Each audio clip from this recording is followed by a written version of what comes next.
مشائخ ان کی خانقاہوں میں جو لوگ آتے تھے اور ان کے پاس وقت گزارتے تھے وہ بھی تو یہی کام کرتے تھے.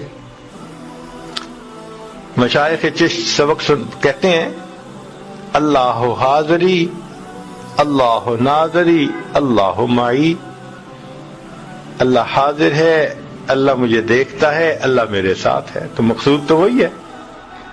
تو یہ جو سبق سکھائے گئے ان کا بنیادی مقصد کیا تھا کہ دل میں اللہ تعالی کے استحضار کو پیدا کر دینا.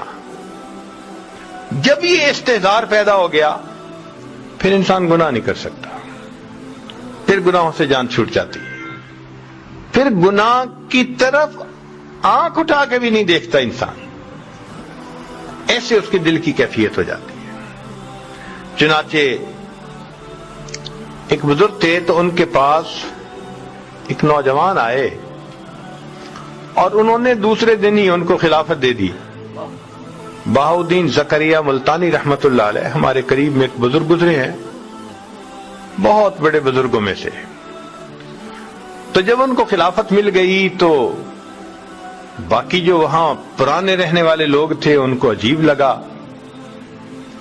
تو ان میں سے ایک دو نے حضرت سے بات کہی کہ حضرت ہمیں تو اتنے سال گزر گئے یہاں آئے ہوئے، ہم پر تو یہ رحمت کی نظر نہ اٹھی، اور وہ تو 2 دن پہلے آیا اور اس کے اوپر اتنی مہربانی. حضرت ہم بھی تو پڑے ہیں راہوں میں.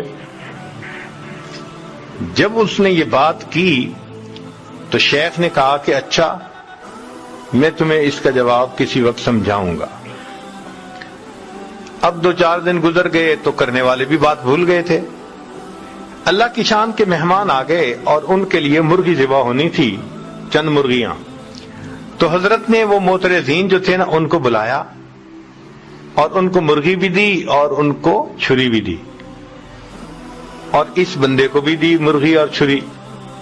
اور ان 4-5 جو بھی تھے ان کو کہا بھئی جاؤ ان کو ایسی جگہ ذبح کر کے لاؤ جہاں کوئی نہ دیکھتا. وہ لوگ گئے، کوئی دیوار کے پیچھے بیٹھ کے ذبح کر رہا ہے، کوئی درخت کے پیچھے بیٹھ کے ذبح کر رہا ہے، سب ذبح کر کے لے آئے. تھوڑی دیر کے بعد وہ نوجوان آیا تو دیکھا کہ مرغی بھی زندہ ہے اور آنکھوں میں آنسو بھی ہے. تو شیخ نے پوچھا کیا ہوا؟ حضرت آپ نے شرط لگائی تھی ایسی جگہ ذبح کرو جہاں کوئی نہ دیکھتا ہو. میں جہاں بھی گیا میرا پروردگار مجھے دیکھ رہا تھا. تو شیخ نے ان لوگوں کو سمجھایا کہ دیکھو اس نوجوان کے قلب کی یہ کیفیت تھی جس وجہ سے اس کو میں نے یہ نعمت جلدی عطا کر دی. تو اس ذکر اور مراقبے کا بنیادی مقصد یہی کہ ایمان مضبوط ہو جائے، پھر انسان کی زندگی گناہوں سے پاک ہو جاتی ہے. آج چونکہ ہم محنت نہیں کر رہے، آج گناہوں کا کرنا بہت آسان بن گیا. اب آپ یہ نہ سوچئے کہ یہ ایمان مل گیا تو بس انسان عورت سے متعلقہ گناہ سے بچ جائے گا. نہیں، سارے گناہوں سے بچ جائے گا. ہر گناہ سے نہ دھوکہ دے گا، نہ جھوٹ بولے گا، نہ کسی کا برا سوچے گا، اس لیے کہ اس کو پتا ہوگا کہ جو میں سوچ رہا ہوں، جو میں کر رہا ہوں، میرا رب مجھے دیکھتا بھی ہے اور جانتا بھی ہے. اللہ اکبر کبیرہ. چنانچہ اللہ کے خوف سے گناہ کو چھوڑ دینا یہ اللہ رب العزت کو بہت پسندیدہ ہے. اور یہ احساس دل میں ہونا کہ مجھے قیامت کے دن جواب دہ ہونا پڑے گا، انسان پھر کوئی ایسا کام نہیں کرتا. کتابوں میں لکھا ہے کہ امیر شاہ ایک علاقے کا بادشاہ گزرا ہے، اس نے تفریح کا پروگرام بنایا کہ میں جنگل میں جاتا ہوں اور شکار کھیلوں گا. اس کے ساتھ پولیس بھی تھی. 3 دن اس کا وہاں سٹے تھا.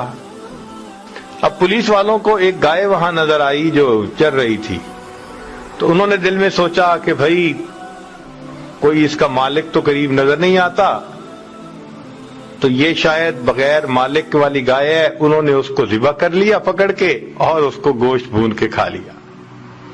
وہ گائے تھی ایک بوڑھی عورت کی. جب گائے واپس نہ آئی شام کو تو وہ اپنی کوٹھری سے نکلی، ڈھونڈتے ڈھونڈتے پتہ چلا کہ جی گائے تو پولیس والوں نے کاٹ دی، ذبح کر دی اور کھا بھی لی۔ تو اس نے کہا کہ جی میرا تو گزارا ہوتا تھا اس کے دودھ دہی پہ، اب آپ لوگوں نے اگر ایسا کیا تو مجھے پیسے دے دیں، میں کوئی اور گائے خرید لوں۔ انہوں نے پیسے بھی نہ دیے۔ اس نے کہا اچھا پھر مجھے بادشاہ سے ملاقات کروا دو، میں اس سے پیسے لے لیتی ہوں۔ تو انہوں نے کہا نہیں، ہماری نوکری چلی جائے گی۔ انہوں نے بادشاہ سے بھی نہ ملنے دیا۔ وہ بڑی پریشان کہ اب میں کروں تو کیا کروں۔ کسی سے اس نے مشورہ پوچھا تو انہوں نے مشورہ دیا کہ دیکھو بادشاہ نے 3 دن کے بعد واپس اپنے گھر جانا ہے، اور راستے میں ایک دریا پڑتا ہے اور اس کے اوپر ایک ہی پل ہے، دوسرا کوئی راستہ ہے ہی نہیں، تم وہاں چلی جاؤ۔ جب بادشاہ کی سواری پل سے گزرنے لگے تو تم کھڑی ہو جانا اور بادشاہ کو روک کر اپنی بات کر دینا، بادشاہ تمہیں گائے کی قیمت دے دے گا۔